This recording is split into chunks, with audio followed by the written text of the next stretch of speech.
The 5 love languages are a concept developed by author Gary Chapman in his book, The 5 Love Languages. Essentially, what they do is help us to understand and speak the languages of love so that we can have healthier and more conscious relationships with each other. My name is Steve Forchetti, and I help guide people through their spiritual awakenings. So what are the 5 love languages? They are words of affirmation, acts of service, receiving gifts, quality time, and physical touch. So we're going to break those down one by one. Number 1, words of affirmation. So ask yourself, how do you feel when your partner or friend, family member encourages you, compliments you, or just simply says positive things to you? People with words of affirmation that as their primary love language just appreciate having nice things said to them. An example would be like, wow, you did a great job. I'm so proud of you. Or I really like that shirt on you. You know, you really look good in that. Or thanks for cooking dinner. You're the best.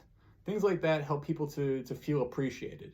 This is how they receive love, is by being told that they did something good. These people appreciate words above all else. Number 2, acts of service. This is more of taking it a step further for others, where they prefer action over words. Acts of service would be things like, ask yourself, how do you feel when your partner or friend helps to reduce your burdens or stress by helping you tackle tasks or just things that you need to do? So an example of this would be doing the dishes, laundry, just other chores around the house that help to reduce the amount of things that are on the to-do list for the day.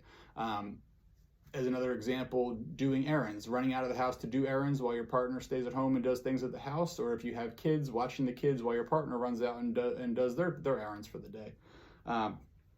Going grocery shopping, or in today's modern day age with Instacart or a Walmart grocery pickup, just going to pick them up. You don't even have to go in the store, just as long as you're the one going out doing that, so that way your partner has time to do what they need to do while they're at home.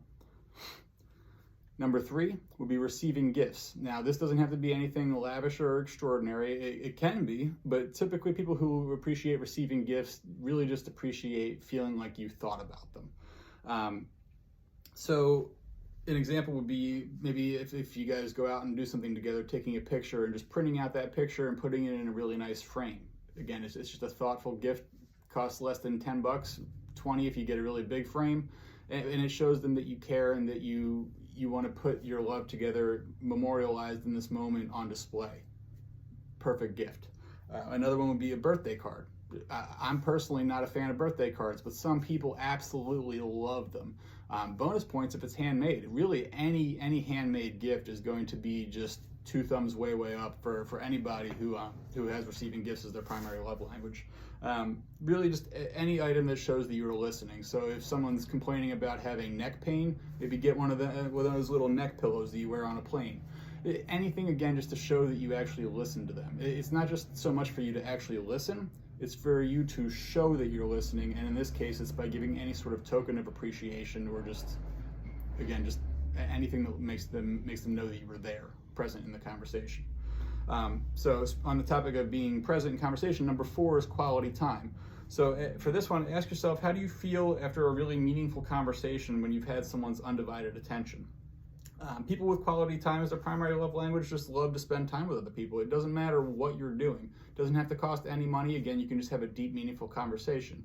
Other examples would be where you do spend time or spend money would be going out to a nice dinner, or just cooking a nice dinner. Going on, having a date night, going on a trip, or even a staycation. Anything that you're together, just doing stuff, just talking about your feelings. All of those things are just key for people who have quality time as their primary love language. And for your staycation or your trip, doesn't have to be 2 weeks in Barbados.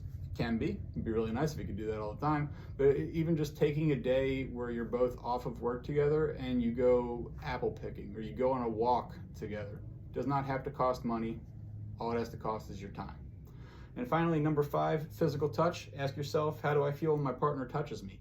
Now, a lot of people think that this has to do with sex and that it's just a primarily intercourse-based thing. It's not. It's just the actual act of touching, caressing.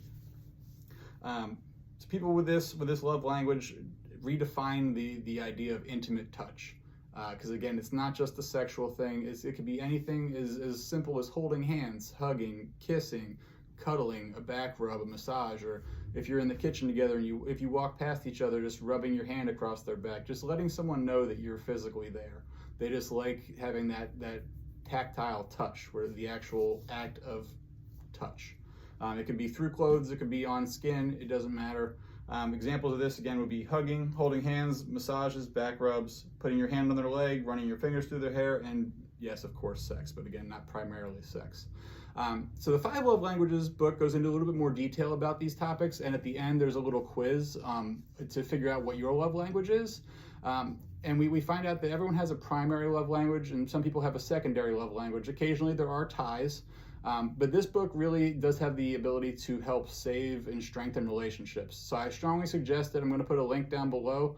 Definitely check it out. It's been a book that has revolutionized the way that I have my friendships, my intimate relationships, my family memberships, family relationships.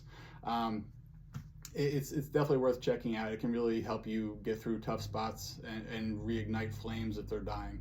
So I hope that you guys all check it out. I hope that you're having a nice day. Namaste.